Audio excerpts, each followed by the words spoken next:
Hello बच्चों, कैसे हैं आप लोग। आई होप आप लोग बहुत अच्छे होंगे और बहुत अच्छे से आपका एनएमएस का जो है तैयारी चल रहा होगा बच्चों आप लोगों का।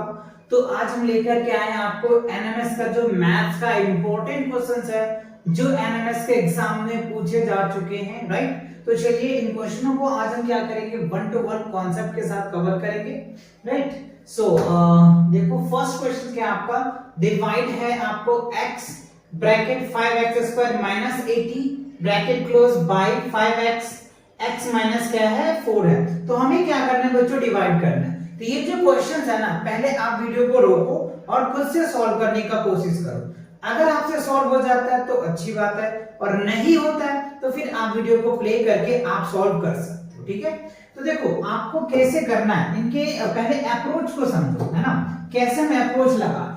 तो देखो हमें क्या है, ये वैल्यू दिया है और इससे हमें क्या करना है, डिवाइड करना है। तो हम पहले लिख लेते हैं x और क्या दिया हुआ है 5x square minus 80 bracket close, divide किससे करना है 5x इंटू x माइनस क्या है 4 है, ठीक है। ये जो है बच्चों हमें क्या दिया हुआ है, वैल्यू दिया हुआ है, ठीक है। अब क्या करोगे आप, अब हमें क्या करना होगा, इसे ऊपर वाले का फैक्टर करना पड़ेगा, ठीक है। तो फैक्टर करने के लिए क्या करेंगे, अगला स्टेप हम ऐसे लिख सकते हैं x, अच्छा देखो क्या हो सकता है 5 और इसमें क्या है 80 है, तो ये 5 कॉमन आ सकता है। तो हम यहाँ पे क्या ले लेते हैं 5 कॉमन ले लेंगे, तो ये क्या बच जाएगा x स्क्वायर और 16 पंचे 80, ये आ जाएगा 16, ठीक है। और फिर क्या होगा 5x ब्रैकेट x माइनस 4, नीचे वाले को हम एज इट इज रहने देंगे, मल्टीप्लाई नहीं करेंगे, राइट। अच्छा अब आप देखो एक कॉन्सेप्ट समझो, अगर मैं 16 जो होता है वो किसका होता है, 4 का स्क्वायर होता है, ठीक है। तो हम 16 की जगह पे क्या लिख सकते हैं, 16 की जगह पे यानी x इंटू 5x स्क्वायर और 16 की जगह 4 का हम स्क्वायर लिख सकते हैं, ठीक है। और नीचे एज इट इज लिखना है हमें, ठीक है, एज इट इज हमने लिख दिया, ठीक है। अब आप देखो यहाँ पे क्या है एक्स स्क्वायर और एक्स स्क्वायर और 4 का स्क्वायर, तो एक आइडेंटिटीज आपको अलजेब्रा का बताया था मैंने, ए स्क्वायर माइनस बी स्क्वायर क्या होता है, ए प्लस बी इंटू ए माइनस बी होता है, ठीक है। तो ये वाले आइडेंटिटीज हमें यहाँ पे लगाना है, तो यहाँ का हो जाएगा 5x और ये x प्लस 4 x माइनस 4 और नीचे क्या होगा आपका एज इट इज लिख दो, तो x माइनस 4। अब आप यहाँ पे ध्यान से देखो कौन कट रहा है जी, 5x से 5x कैंसिल हो जाएगा, x माइनस 4 से x माइनस 4 कट जाएगा, तो क्या बच रहा है हमारे पास x प्लस 4 बच जाएगा। ये क्या होगा बच्चों, आपका आंसर आ जाएगा, ठीक है। ऑप्शन में देखो ए पार्ट है, तो ए इज द करेक्ट आंसर। तो आपको क्वेश्चन को इस अप्रोच से सॉल्व करना है, जो सॉल्व करो ना आपका आंसर एकदम 100% करेक्ट हो, ऐसे सॉल्व करके आप करेक्ट करोगे, ठीक है। चलिए तो आप इसको स्क्रीनशॉट ले लो या नोट कर लो, कर लिया आपने। चलो अब देखो क्वेश्चन नंबर सेकंड में क्या कह रहा है, if the perimeter of a square, एक स्क्वायर है जिसका पेरीमीटर हमें दिया हुआ है 40 centimetre, the side length of the square is, अच्छा तो उस स्क्वायर का साइड लेंथ क्या होगा। जैसे ये देखो आपको क्या है ये एक स्क्वायर दिया हुआ है, ये आपका एक स्क्वायर दिया हुआ है, इसका पेरीमीटर हमें दिया हुआ है, मान लो ये ए है, ये बी है, ये सी है, ये डी है, ये क्या है स्क्वायर है, ठीक है, ये स्क्वायर है। तो perimeter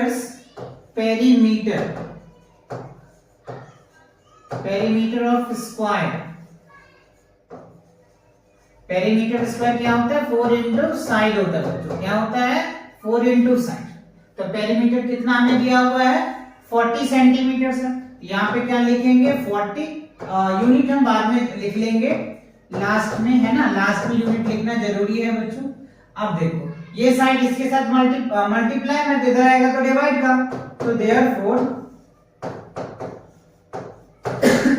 side equals to 40 upon में 4, इससे करोगे तो क्या हो जाएगा 1 और 1 0 तो 10। तो आपका जो साइड निकल के आया side of square is 10 centimetre. ठीक है, तो ये जो साइड है ना ये 10 सेंटीमीटर हो जाएगा, ये भी आपका 10 सेंटीमीटर होगा, ये भी 10 सेंटीमीटर होगा और ये भी 10 सेंटीमीटर होगा। तो अब बताओ, देखो इन सभी को ऐड करो तो ऊपर भी आपको वही आता है, यही तो पेरीमीटर होता है ना, सम ऑफ ऑल साइड, तो आप इनको ऐड करो। अच्छा अब ऑप्शन में देखो, अच्छा ए ही है बच्चों, तो फर्स्ट है आपका ऑप्शन, तो first is the correct answer of this part. I hope आपको समझ में आ रहा होगा कैसे क्वेश्चन के अप्रोच करना है, ये भी आपको फील आ रहा होगा अच्छे से। चलो आगे बढ़े। ओके नेक्स्ट क्वेश्चन देखते हैं क्या कह रहा है। क्वेश्चन नंबर 3 में देखो कह रहा है if 5 worker can complete a task in 8 days. देखो 5 वर्कर है तो किसी काम को 8 दिन में कंप्लीट करता है।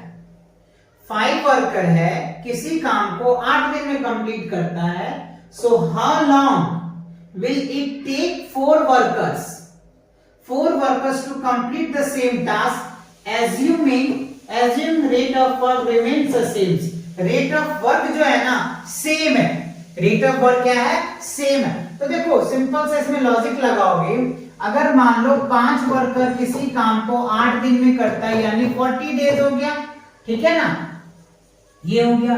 इसका मतलब क्या हुआ कि 1 डेज यानी 1 वर्कर जो है ना, एक वर्कर जो है किसी काम को कितना दिन में कर लेगा, 40 दिन में कर पाएगा ना जी, 40 दिन में कर पाएगा। तो बताओ 4 वर्कर कितने दिन में कर पाएगा, 4 वर्कर कितना दिन में कर पाएगा, तो 40 अपॉन में 4 कर दो तो कितना हो जाएगा, है ना 10 डेज हो जाएगा, यानी 10 डेज में ये क्या होगा काम कंप्लीट हो जाएगा। सिंपल आप समझ सकते हो ना, ऐसे भी देख लो 5 वर्कर 8 दिन में कर रहा है तो वर्कर तो घटा ना जी, वर्कर घटा तो यहाँ पे तो डेज तो बढ़ेगा ही बढ़ेगा, इसलिए क्या होगा 10 डेज ऑप्शन में है यस। तो आपका सेकंड वाला जो है करेक्ट आंसर होगा। बात समझ आया कैसे करना है, बहुत इजी ट्रिक्स है, सिंपल उससे मल्टीप्लाई कर दो, इससे डिवाइड कर दो, रिजल्ट आ गया आपका, that's good. Okay now the next. अब क्वेश्चन नंबर 4 में देखो क्या है, find the number of sides of regular polygon. अच्छा बच्चों रेगुलर पोलोगन क्या होता है, वैसा पोलोगन जिसका सारा साइड्स सभी एंगल्स इक्वल होता है ना, उसे हम लोग रेगुलर पोलोगन बोलते हैं। क्लियर हुआ। अच्छा अब क्या है, इच एक्सटीरियर एंगल जो है ना 36 डिग्री है, तो हमें क्या पूछ रहा है, नंबर ऑफ साइड पूछ रहा है। एक्सटीरियर एंगल दिया हुआ है, नंबर ऑफ साइड्स पूछा जा रहा है। तो देखो एक्सटीरियर जो एंगल्स आपको दिया है, जो दिया है पहले आप वो लिख लीजिए, एक्सटीरियर एंगल कितना है 36 डिग्री है, ठीक है। अच्छा निकालना क्या है, number of sides, number of side, ठीक है, number of sides equals to what. तो देखो बच्चों इसके लिए फॉर्मूला होता है, number of side equals to क्या होता है, sum of all exterior angles, right. तो sum of all exterior angle कितना होता है 360 डिग्री होता है, और एक्सटीरियर एक कितने हैं 36, तो बस इसको डिवाइड कर दो तो कितना आ जाएगा 10, तो क्या हो जाएगा 10 साइड्स होगा, यानी ये जो पोलोगन्स होगा ना वो डेकागन होगा। क्या होगा, डेकागन होगा। कैसे सर डेकागन होगा, जिसके 10 साइड होता है ना बच्चों, उसे हम लोग डेकागन बोलते हैं। 3 साइड वाले को ट्रायंगल बोलते हो आप पता है, 4 साइड वाले को क्वाड्रिलेटरल बोलते हो, 5 साइड वाले को पेंटागन बोलते हो, 6 साइड वाले को हेक्सागन बोलते हो, 7 साइड वाले को हेप्टागन, 8 साइड वाले को ऑक्टागन, 9 साइड वाले को नोनागन बोलते हैं, और जो 10 साइड होता है ना उसे हम लोग डेकागन बोलते हैं। तो ये बात क्लियर हो गया, साइड्स क्लियर हो गया आपका। अच्छा तो ये आपका क्लियर हो गया। ओके आगे बढ़े। अब देखो क्वेश्चन नंबर 5 में क्या कह रहा है, the value of a car depreciates by 10% every 3 years. ठीक है, एक कार है जिसका वैल्यू रिड्यूस कर रहा है या डिक्रीज कर रहा है एवरी 3 इयर्स, है ना, कह रहे every 3 years if its present value is 50,000, ठीक है, so what will be its value after 1 years। तो 1 साल के बाद उसका जो वैल्यू क्या आएगा। सिंपल आप भाषा में ये समझो कि मान लो एक कार है, जिसका प्राइस अभी का जो प्रेजेंट प्राइस है वो 50,000 है, हर साल वो 10% घट जाता है, हर साल एवरी ईयर जो है वो 3 साल तक उसका रेट घटेगा। कितने घटेगा? 1 साल में 10% घटेगा। तो बस सिंपल 50,000 का हमें क्या करना है, 10% निकाल दो, आपका आंसर आ जाएगा। क्योंकि क्वेश्चन में कह रहे हैं what will be it's value after 1 year, 1 साल के बाद उस कार की वैल्यू क्या रह जाएगी। तो कुछ नहीं करना है, 50,000 है, इसका क्या करो 10% निकाल दो, ठीक है। अच्छा डिक्रीज कर रहा है ना बच्चों, तो इसमें क्या करोगे 10 ऐसे निकालो, ठीक है। तो ये क्या हो जाएगा आपका, ये हो गया। ओके अब ये कितना हो जाएगा 10, 90 अपॉन में क्या हो जाएगा 100, 0 से 0 कैंसिल हो जाएगा। अच्छा इस 0 से ये 0 कैंसिल हो जाएगा, तो कितना हो जाएगा 9 पंचे 45, कितना हो जाएगा 9 पंचे 45, ठीक है। तो ये आ जाएगा बच्चों आपका 45, ठीक है। 45,000 जो है ये आपका बच जाएगा। बस सिंपल सा ऑप्शन में देखो है यस ए ही है, तो ए इज द करेक्ट आंसर। ये बात क्लियर हुआ आपको। डेप्रिसिएट्स के जो फॉर्मूला होता है, जो वैल्यू होता है वो, और कितना डेप्रिसिएट हो रहा है, तो 100 में से इतना लेस कर दो, आपका रिजल्ट निकल के आ जाएगा। क्लियर हुआ। तो देखो कितना इजी क्वेश्चन है। जो क्वेश्चन बच्चों जितना लेंथी होता है ना एनएमएससी एग्जाम्स में, वो क्वेश्चन उतने ही इजी में सॉल्व हो जाता है। बट हाँ उनके पीछे का कॉन्सेप्ट आपको पता होना चाहिए। कॉन्सेप्ट अगर आपका अच्छे से क्लियर होता है ना, तो बहुत आसानी से ये क्वेश्चन सब आप इजी से कर सॉल्व कर पाओगे। सो अब बढ़ते हैं क्वेश्चन नंबर 6 में। देखो क्या रहा है 5 to the power 4 to the power 5 a to the power 8 a to the power 8 b to the power 3 upon 4 to the power 4 a to the power 2 और b to the power 2, ठीक है। तो देखो इसमें आपको दो कॉन्सेप्ट याद करना पड़ेगा। वो क्या है बच्चों, ये पहले समझो। a to the power m और a to the power n, जब बेस सेम होता है ना तो पावर ऐड हो जाता है, m प्लस n होता है। और एक चीज डिवाइड के केसेस में याद रखना, a to the power n base same होता है, डिवाइड के केसेस में तो पावर जो होता है बच्चों वो सब्ट्रैक्ट होता है। कंडीशन ये होता है कि जो n से जो m होगा वो बड़ा होना चाहिए। तो ये दो आइडेंटिटीज है, इसमें हम लगाएंगे, ये आपको पता होना चाहिए, ठीक है। अच्छा अब देखो हम यहाँ पे लिख लेते हैं 4 का पावर 5 है, ओके, a का पावर 8 है, ठीक है, b का पावर 3 है। उसके बाद 4 का पावर क्या है 4 है, a का पावर जो है वो 2 है और b का पावर क्या है 2 है। अब देखो इसके साथ ये रिलेशन बनाएगा, इसके साथ ये रिलेशन बनाएगा, इसके साथ क्यों रिलेशन बनाएगा। आप बोलोगे सर ऐसे कैसे बनाएगा, क्योंकि बच्चों जब भी सेम सेम के साथ रिलेशन बनता है, जैसे लाइक टर्म्स आपने सुना होगा छोटे क्लासेस में, 4th 5th में लाइक टर्म्स क्या होता है, तो वो बातें हैं, ठीक है। अब देखो तो अगर मैं इसको अरेंज करूं तो देखो बेस सेम है, बेस सेम है, पावर डिफरेंट है, तो क्या होगा 5 माइनस 1 4 हो जाएगा। अच्छा फिर मल्टीप्लीकेशन a है तो a लिखो, 8 माइनस 2 हो जाएगा, ठीक है। अच्छा फिर मल्टीप्लाई b लिखो, 3 माइनस 2 हो जाएगा, ठीक है। अच्छा अब क्या करेंगे, तो यहाँ पे क्या हो जाएगा 4, 5 में से 1 जाएगा 1, 4 का पावर 1 आ जाएगा, a का पावर क्या होगा 8 में से 2 जाएगा तो 6 आएगा, b का पावर 1 हो जाएगा। तो फाइनली क्या लिखेंगे हम लोग 4, a का पावर 6 और ये क्या हो जाएगा b। तो ये वाला ऑप्शन देखो है आपके पास, अगर ये है तो आपका करेक्ट आंसर होगा 4a का पावर 6 और b, 4a का पावर 6b। अच्छा ये रहा बच्चों a, 4a का पावर 6 और ये क्या हो जाएगा b, ये क्या होगा आपका करेक्ट आंसर होगा। तो आई होप ये बातें आपको क्लियर आ रहा होगा। देखो कैसे इस फॉर्मूले का हमने यूज किया, इसका तो यूज हुआ नहीं वैसे, है ना, तो हमने इसका यूज किया है। क्लियर आ गया समझ में ना। ये दोनों बहुत इंपॉर्टेंट है आपको एनएमएस के एग्जाम में, हर पेपर्स में आप देखो ना तो इस टाइप के एक क्वेश्चन तो डेफिनेटली रहते ही हैं एक्सपोनेंशियल पावर से। तो एक्सपोनेंशियल पावर बहुत अच्छे से आपको कवर करना है, और भी इनके डिटेल्स आपको लेक्चर चाहिए तो चैनल पे विजिट करके प्लेलिस्ट सेक्शन को चेकआउट कर सकते हैं। एंटायर आपको चैप्टर वाइज आपको सभी लेक्चर्स मिल जाएगा, तो आप वहां देख करके मैथ्स में और भी एक्सपर्ट हो सकते हो आप, है ना। चलो आगे बढ़े। ओके अब क्वेश्चन नंबर 7 में देखो क्या करें। इन अ मैप, क्या है एक मैप है, in a map the distance between two cities, दो सिटीज के बीच का डिस्टेंस है, it's so as a 5 centimetres, ठीक है। If it's actual distance between the two cities is 100 kilometres, what is the scale of the map? तो map पे scales क्या होगा?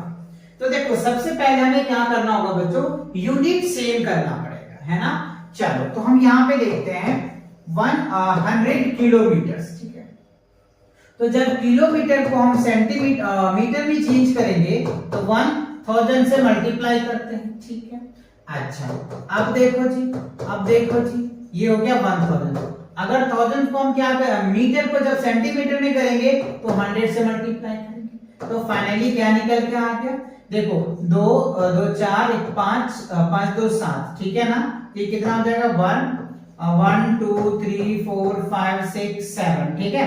अब आप चाहो तो कॉमा लगा लो, कॉमा हमने लगा दिया कुछ इस हिसाब से, ठीक है।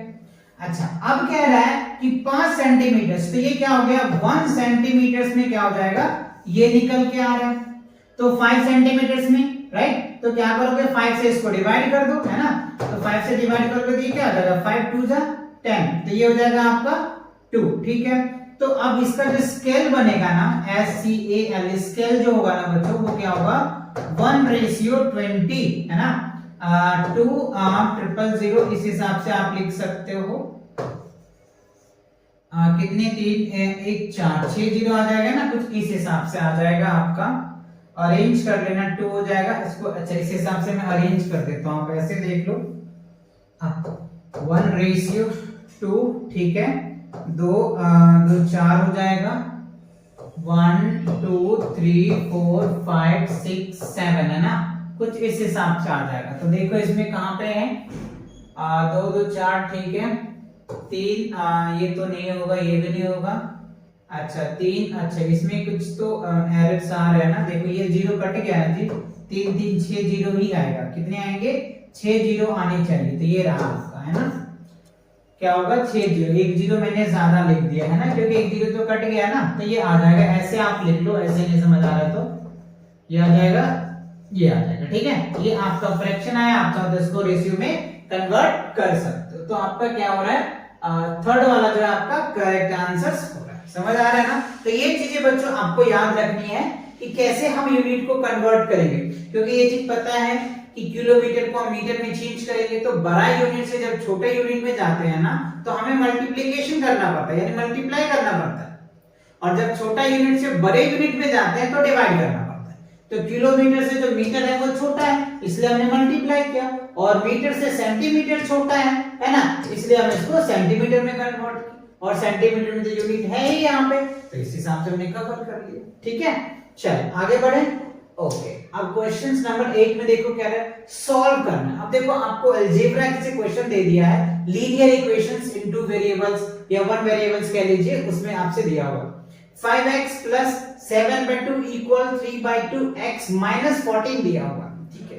तो इसे क्या करना होगा, पहले आपको अरेंज करना पड़ेगा, राइट, ठीक है। चलो तो हम पहले लिख लेते हैं 5x, x ये इधर प्लस है, इधर लेके आओगे तो माइनस का आ जाएगा, तो 3/2x इक्वल -14 है। इस साइड प्लस में अगर लेके जाओगे तो माइनस का आ जाएगा। अच्छा सॉरी प्लस है तो माइनस आ जाएगा, तो माइनस हमने लिख दिया, ठीक है। अब इसके नीचे कुछ नहीं तो 1 कर दो, इसके नीचे कुछ नहीं तो 1 ले। 1 और 2 का जब एलसीएम लोगे तो 2, अब इसे से डिवाइड करो तो क्या हो जाएगा 1, तो 5 2 जा 10x हो जाएगा, और ये क्या हो जाएगा 3x हो जाएगा, ठीक है। अब यहाँ पे सॉल्व करो 2, तो 7 2 जा 14, 14 दूनी 28, ठीक है। तो ये आ जाएगा, 1 से डिवाइड करोगे तो क्या होगा 2, 2 को 14 से मल्टीप्लाई करोगे ये आ जाएगा, और ये होगा 7, ठीक है।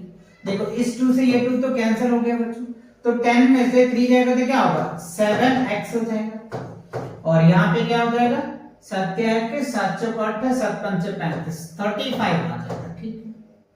अच्छा तो देयरफॉर x बराबर क्या हो जाएगा, देखो इसके साथ क्या रिलेशन है मल्टीप्लाई का, तो यहाँ पे -35 अपॉन क्या होगा 7, तो 7 इसको डिवाइड करोगे तो 7 5 35, तो x की जो वैल्यू आएगा -5 आएगा, तो ये हमारा क्या निकल के आ गया, वैल्यू निकल के आ गया x = -5। तो अब देखो ऑप्शंस में है x की वैल्यू -5, यस, फोर्थ पार्ट है बच्चों, तो ये क्या होगा आपका करेक्ट आंसर होगा इस क्वेश्चन का।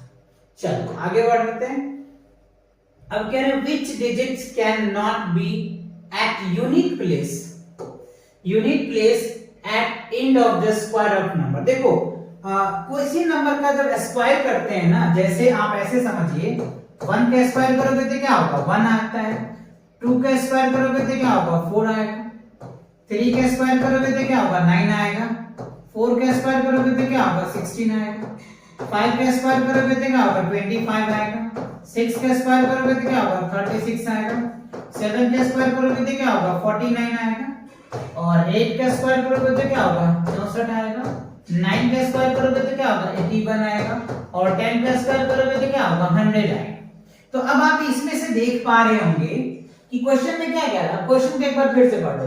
Which digits cannot be at unit place at end of the square, यानी किसी नंबर का जब हम स्क्वायर करते हैं ना तो उसके एंड में कौन सा डिजिट्स नहीं आता।